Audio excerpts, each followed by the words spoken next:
Bonjour, toujours dans le cadre du premier chapitre de la quatrième unité. Aujourd'hui, on va entamer la troisième partie. Précédemment, on a fait des rappels et on avait étudié les trois types de déformation tectonique. Aujourd'hui, on va entamer la première partie des chaînes de subduction. Je rappelle que le lien vers le format PDF du cours, vous le trouverez en barre d'infos. On va commencer par des rappels à propos de la structure interne de la Terre. Comme vous voyez sur la figure ici, la structure interne de la Terre est formée de plusieurs couches concentriques. On va partir de la périphérie vers le centre. Et la couche la plus superficielle, c'est la croûte. On a deux types de croûtes. Comme vous voyez ici en rose, on a la croûte continentale et on a la croûte océanique. Donc en général, la croûte elle est solide, elle est formée de roches solides. La croûte continentale est formée de granit, alors que la couche océanique est formée de basalte. La deuxième différence entre les deux croûtes, c'est la densité. Donc ici, pour la croûte continentale, elle est égale à 2,7, alors que pour la croûte océanique, la densité est de 3,2. Donc la croûte océanique, elle est plus dense et donc son poids sera plus important. Par la suite vient le manteau supérieur, après le manteau inférieur. Donc le manteau inférieur, il est solide, alors que le manteau supérieur, il est plus ou moins plastique. Plastique, c'est-à-dire laidine. Donc la particularité du manteau supérieur, c'est que la partie supérieure de ce manteau supérieur, elle est solide, la partie en vert ici, elle est solide, elle est en liaison avec la croûte, et la partie inférieure du manteau supérieur, elle est plastique. Laidine, plastique, ça ressemble un peu à la forme de la pâte. C'est-à-dire que les matériaux qui sont au niveau de ce manteau supérieur ont la capacité de se déformer sans se rompre. Par la suite, on va trouver le noyau externe, puis le noyau interne, au centre. Pour la discontinuité entre les couches, ils sont représentés ici en rouge. Donc la première discontinuité qui va séparer la croûte du manteau supérieur, c'est la discontinuité de Monro. Celle qui va séparer le manteau inférieur du noyau externe, c'est la continuité de Gutenberg. Et celle qui va séparer le noyau externe du noyau interne, c'est la discontinuité de Lehmann. Donc ce sont des notions que vous avez étudiées normalement en deuxième année collégiale. Là, les termes que nous allons utiliser fréquemment lors de l'étude des chaînes de montagne. On a la lithosphère que vous voyez ici en haut. Donc la lithosphère, c'est l'ensemble de la croûte océanique ou continentale avec la partie supérieure du manteau supérieur. Donc la somme des deux, ça va former la lithosphère. Et en bas, on va trouver la sténosphère. Donc la sténosphère est formée uniquement de la partie inférieure du manteau supérieur. Et là, je note que vous devez recopier cette partie sur votre polycopier. Alors là, le premier type de chaîne de montagne avec lequel on va commencer, ce sont les chaînes de subduction. Salasil Tamr. Alors on a donc en trois les caractéristiques des chaînes de subduction et les conditions de leur formation. Et on va prendre comme exemple la cordillère des Andes, Silsilat Jibal el-Andiz. Et on va voir un ensemble de caractéristiques de ces chaînes de montagne. Alors là, on va commencer par les caractéristiques structurales, géophysiques et géographiques. Sur la première figure, vous avez l'emplacement géographique et les caractéristiques de la cordillère des Andes. Alors là, comme vous voyez, cette chaîne de montagnes est localisée au niveau de la côte occidentale de l'Amérique du Sud. Voilà. Et juste en face, au niveau de l'océan, on voit la fosse océanique. Ici, la ligne en bleu, ça représente un ensemble de fosses océaniques, Hufar Muhitiya. Et là, on a fosse de Pérou, Chili, donc ça dépend du pays qui est en face. Là, la même chose, on a le continent sud-américain, la chaîne des Andes ici en gris. Là, ils ont noté les foyers sismiques. Comme symbole, ici, ils ont donné des petites étoiles. Et pour les volcans, ce signe-là. Alors, Ce qu'on observe ici, c'est que pour les séismes, par exemple, ils sont localisés uniquement au niveau de la chaîne des montagnes. On ne va pas les trouver ailleurs sur le continent. Même chose pour les volcans. Voilà, comme vous voyez, les volcans sont aussi localisés au niveau de la chaîne de montagnes. Donc là, on peut dire qu'il y a une relation entre les chaînes de montagnes ici et les séismes et les volcans. Du coup, on va appeler cette marge, الحافة, une marge active, حافة نشطة. Pourquoi active? Eh bien justement parce qu'elle est riche en caractérisée par la présence de séismes et de volcans. Alors là, comme d'habitude, vous allez recopier les informations qui se rapportent à cette première figure. Et là, on passe aux données géophysiques. Et on va commencer par la première figure, par la figure A que vous voyez ici. Voilà. Alors, sur la figure A, on a la répartition des foyers sismiques en fonction de la profondeur au niveau de la marge active des Andes. De ce côté, on a l'océan Pacifique, donc la croûte océanique, la plaque de Nazca, et là, on a le domaine continental de l'Amérique du Sud, donc la partie continentale.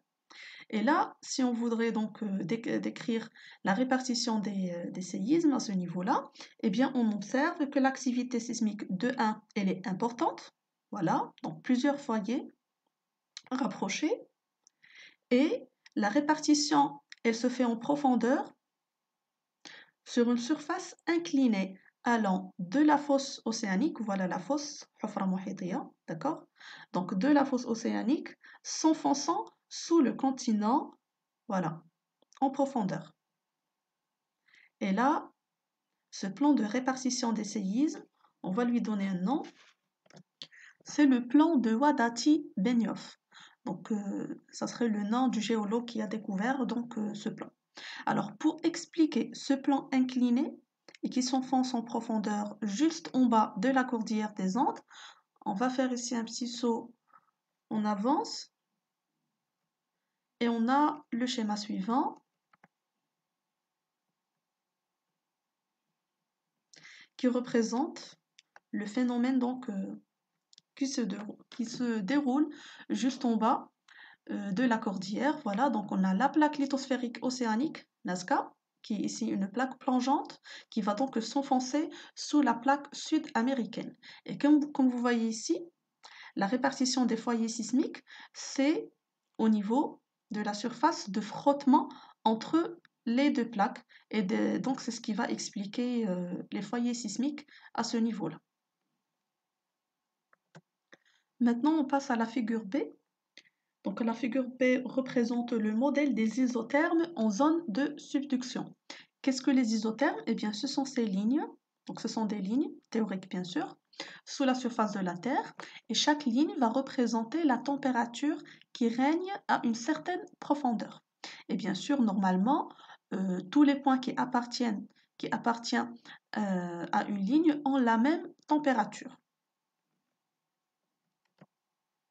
Là, par exemple, pour une profondeur de approximativement 80 km, la température qui correspond à cette profondeur, c'est 800 degrés Celsius. D'accord? À ce niveau-là. Voilà. Donc, si on suit la ligne, on va prendre par exemple un point ici. Voilà. Et un point là. Voilà. Donc là, pour toute cette profondeur, la température, elle est de 800 degrés Celsius. Sauf que, quand on arrive ici au milieu, on voit qu'il y a des anomalies, quelque chose qui est anormal. Ces lignes vont dévier vers le bas, ici, et puis ils vont dévier vers le haut, à ce niveau-là. C'est-à-dire, si je choisis par exemple ce point ici, voilà, alors ces deux points appartiennent à la même ligne, d'accord? Mais normalement, à ce niveau, pour cette profondeur, la température elle est de 800 degrés Celsius. Mais quand je prends ce point-là, sa profondeur elle n'est pas de 90 km. Il est aux alentours de 200 km, c'est-à-dire ce point, il est plus profond. Et normalement, puisqu'il est plus profond, la température elle doit augmenter. D'accord? Mais là, on voit que même en profondeur, la température, elle est de 800 degrés Celsius. Alors là, on va parler d'anomalie négative.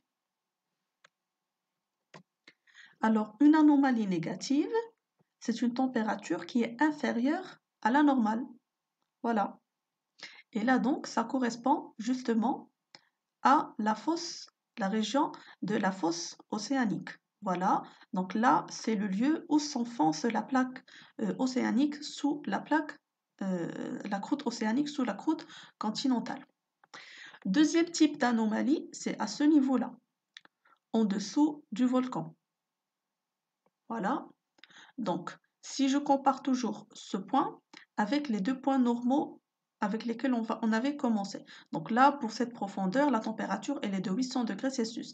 Si je compare la profondeur de ces deux points-là, ce point, il est plus proche de la surface. C'est-à-dire que normalement, là, la température, elle doit être plus basse et donc inférieure à 800 degrés Celsius. Sauf que là, on s'approche de la surface, mais la température, elle est élevée.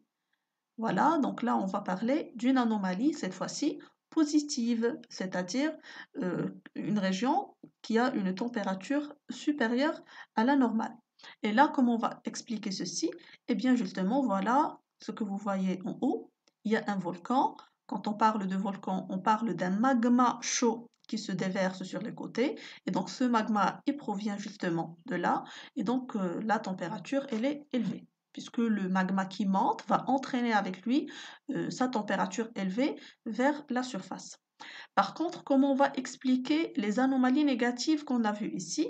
Eh bien, c'est la plaque qui s'enfonce, la plaque océanique qui s'enfonce, et bien sûr, elle est froide, et elle va entraîner avec elle sa température vers le bas. Et donc, c'est ce qui explique ces anomalies négatives. Et là, alors, la figure C, elle va résumer un peu ce qu'on a vu sur la figure B. Donc là, on a la topographie, toujours au niveau de la zone de subduction. Là, on a la fosse océanique. Voilà, cette dépression représente la fosse océanique. Eh bien, elle correspond à un flux thermique. Le flux thermique ici, il va baisser. Voilà, donc ça correspond aux anomalies négatives. Alors qu'au niveau des volcans, la température, elle va augmenter et on aura des anomalies qui sont positives. Alors là, vous allez recopier bien sûr les réponses aux questions que je viens d'expliquer et là, ce qu'on doit retenir. Donc là, ce qu'on doit retenir, c'est que dans les régions de subduction, donc c'est une plaque, c'est une croûte océanique qui est en train de s'enfoncer sous une croûte continentale. Et cet enfoncement, ça s'appelle la subduction. Donc cette subduction, elle est accompagnée par l'apparition de volcans à la surface. C'est ce qui explique les anomalies positives. Accompagné aussi dans cette région de frottement, il y aura l'apparition de foyers sismiques. Et la plaque plongeante, elle va entraîner avec elle sa température basse vers le bas. C'est ce qui va expliquer les anomalies négatives. Et là, donc, ces marges sont désignées de marges actives à cause, bien sûr, de ces séismes et ces volcans. Je vous laisserai le soin de recopier le cours sur votre polycopier. On s'arrête ici et on continue dans la prochaine vidéo.